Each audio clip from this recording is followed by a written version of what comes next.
നമസ്കാരം. ഇടുക്കി ജില്ലയിലെ തിരഞ്ഞെടുപ്പ് ചിത്രമാണ് പോൾ ഡയറി വിലയിരുത്തിക്കൊണ്ടിരിക്കുന്നത്.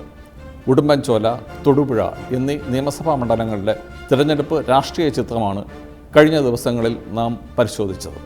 ഇനി ദേവികുളം, ഇടുക്കി നിയമസഭാ മണ്ഡലങ്ങളിലെ തിരഞ്ഞെടുപ്പ് ചിത്രം പരിശോധിക്കാം. പോൾ ഡയറിയിലേക്ക് എല്ലാവർക്കും സ്വാഗതം. ദേവികുളം മഞ്ഞു പുതച്ച കണ്ണൻദേവൻ മലനിരകളും മൂന്നാറും മറയൂരും ചന്ദനക്കാടുകളും ചേർന്ന അതിമനോഹരമായ മണ്ഡലമാണ് ദേവികുളം. തമിഴ് വോട്ടർമാർക്ക് വൻ സ്വാധീനമുള്ള മണ്ഡലം. തൊഴിലാളികളാവട്ടെ പട്ടിണി പാവങ്ങളും. കോൺഗ്രസിനും കമ്മ്യൂണിസ്റ്റ് പാർട്ടികൾക്കും ഒരുപോലെ സ്വാധീനമുണ്ട് ഈ മണ്ഡലത്തിൽ. രണ്ടു കൂട്ടർക്കും ദേവികുളം വിജയവും സമ്മാനിച്ചിട്ടുണ്ട്. കഥ ഇതുവരെ.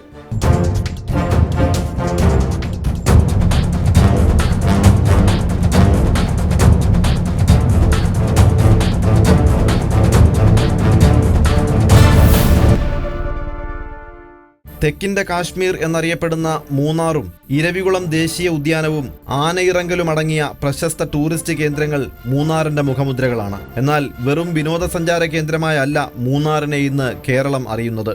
മുല്ലപ്പൂ വിപ്ലവം എന്ന ഓമന പേരിൽ മാധ്യമങ്ങൾ വിശേഷിപ്പിച്ച സമാനതകളില്ലാത്ത ഒരു സമര ചരിത്രം ഇവിടെ അരങ്ങേറി. ഇത് അവിടുത്തെ രാഷ്ട്രീയ സമവാക്യങ്ങളെ തകിടം മറിച്ചു. തദ്ദേശ ഭരണ തെരഞ്ഞെടുപ്പിൽ മൂന്നാർ പഞ്ചായത്തിലെ 2 വാർഡുകളിലും ദേവികുളം ബ്ലോക്ക് പഞ്ചായത്ത് ഡിവിഷനിലും ജയിക്കാനും മുല്ലപ്പൂ വിപ്ലവകാരികളായ പെമ്പിളയൊരുമയ്ക്ക് സാധിച്ചു.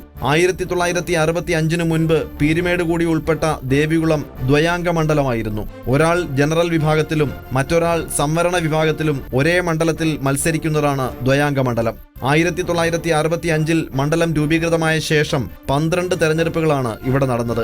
7 തവണ CPM-ഉം 5 തവണ കോൺഗ്രസും വിജയിച്ചു. 2006 എസ് രാജേന്ദ്രനിലൂടെ CPM സീറ്റ് തിരിച്ചുപിടിച്ചു.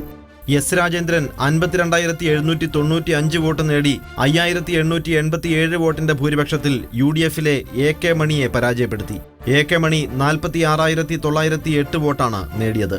BJP-യിലെ R കന്നിരാജ് 2,787 വോട്ട് നേടി. 2011 നിയമസഭാ തെരഞ്ഞെടുപ്പിൽ എസ് രാജേന്ദ്രൻ 51,849 വോട്ട് നേടി 4,078 വോട്ടിന്റെ ഭൂരിപക്ഷത്തിൽ UDF-ന്റെ AK മണിയെ തോൽപ്പിച്ചു. AK മണി 47,771 വോട്ടുകൾ നേടി. NDA-യുടെ എസ് രാജഗോപാൽ 3,582 വോട്ടാണ് നേടിയത്. UDF 44.62%, LDF 48.43%, BJP 3.35% വോട്ട് നേടി. രാജേന്ദ്രൻ ഇപ്പോൾ 3ാം തവണയും വിജയ തുടർച്ച തേടുകയാണ്. 2014 ലോക്സഭാ തെരഞ്ഞെടുപ്പിൽ ദേവികുളത്തിന്റെ വോട്ട് വിഹിതം ഇപ്രകാരമായിരുന്നു. LDF സ്വതന്ത്രൻ ജോയ്സ് ജോർജിന് ഈ മണ്ഡലത്തിൽ നിന്നും 53,647 വോട്ട് കിട്ടിയപ്പോൾ UDF സ്ഥാനാർത്ഥി ഡീൻ കുര്യാക്കോസിന് 44,526 വോട്ടാണ് ലഭിച്ചത്.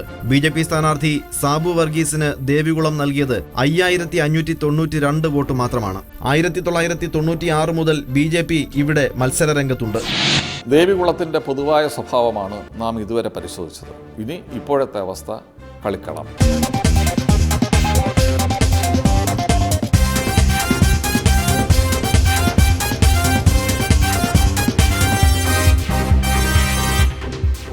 സിറ്റിംഗ് MLA CPM-ന്റെ എസ് രാജേന്ദ്രൻ തന്നെയാണ് ഇത്തവണയും ഇടതു സ്ഥാനാർത്ഥി. പെമ്പിളൈ ഒരുമയും തമിഴ് വികാരമുണർത്തി അണ്ണാ DMK-യും രംഗത്തുണ്ട്. തെരഞ്ഞെടുപ്പ് രംഗം ആകെ കുഴഞ്ഞു മറിഞ്ഞ അവസ്ഥയിലാണ്. സിറ്റിംഗ് MLA എസ് രാജേന്ദ്രനാണ് ഇവിടെ ഇടതു സ്ഥാനാർത്ഥി. രാജേന്ദ്രൻ മണ്ഡലത്തിൽ പ്രചാരണം ആരംഭിച്ചു. പൊതുവിൽ ആരോഗ്യ മേഖലയിൽ മറയൂർ, ദേവികുളം, ചിത്രപുരം CHC ഹോസ്പിറ്റലായി ഉയർത്തി, പിന്നീട് താലൂക്ക് ആശുപത്രിയായി അടിമാലി ഹോസ്പിറ്റൽ ഉയർത്തി, ഇപ്പോഴും അത് ജില്ലാ ആശുപത്രിയായി അല്ലെങ്കിൽ കുട്ടികളുടെയും അമ്മമാരുടെയും ആശുപത്രിയായി കിട്ടണമെന്നുള്ള ആഗ്രഹത്തിൽ സബ്മിഷൻ ഉൾപ്പെടെയുള്ള സമീപനം സ്വീകരിച്ചുകൊണ്ടിരിക്കുന്നു. പക്ഷേ ആയി വന്നില്ല. എന്താണേലും അങ്ങനെ വരാൻ സാധിക്കും എന്നാണ് ഞാൻ പ്രതീക്ഷിക്കുന്നത്. പിന്നീട് വരുന്നത് ഇവിടെ ഒരു പുതിയ പ്രോജക്റ്റ് MLA-യുടെ ഒരുപക്ഷേ കേരളത്തിൽ എൻ്റെ മണ്ഡലത്തിൽ മാത്രമായിരിക്കും.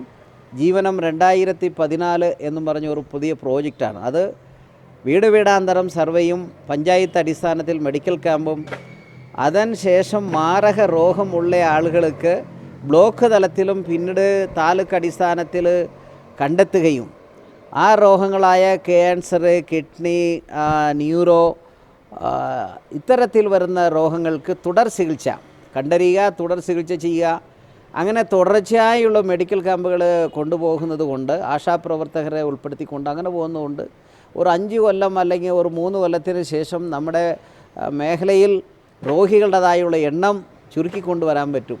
അതല്ലാത്ത പക്ഷം സാധാരണക്കാരായുള്ള ആദിവാസി മേഖലയിലും തോട്ടം മേഖലയിലും കാർഷിക മേഖലയിലും ഈ ചികിത്സയ്ക്ക് കാശില്ലാത്തത് കൊണ്ട് കുടുംബ ജീവിതങ്ങൾ സാമ്പത്തികമായി തകർന്നു പോകുന്ന സന്ദർഭങ്ങളുണ്ട്, ജീവനും അപകടത്തിൽ പോകുന്ന സന്ദർഭങ്ങളുണ്ട്. അപ്പോൾ അതിൽ നിന്ന് അതിജീവിക്കുവാൻ വേണ്ടിയിട്ടുള്ള ഒരു പദ്ധതിയാണ് ആരോഗ്യരംഗത്ത് ആ നിലയിൽ ചിന്തിച്ചിട്ടുള്ളത്.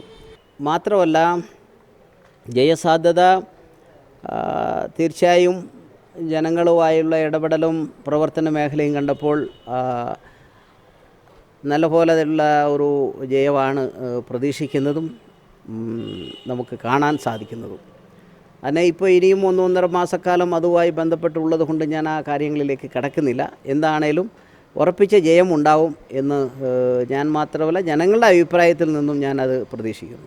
ദേവികുളം മുൻ MLA കിട്ടപ്പ നാരായണ സ്വാമിയുടെ അനിയൻ N. ചന്ദ്രനാണ് BJP സ്ഥാനാർത്ഥി. ദേവികുളത്തെ സംബന്ധിച്ചോളം ഇവിടെ കൂലി വർധനവുണ്ടായി, തൊഴിലാളികൾക്ക് ഒരുപാട് വികസനങ്ങൾ ഈ ഗവൺമെൻറ്റിൽ നിന്നും കിട്ടേണ്ടത്. ഇപ്പോൾ MLA ആണെങ്കിൽ 10 കോടി രൂപയാണ് കൊടുക്കുന്നത് MLAയുടെ വികസനത്തിന് വേണ്ടി.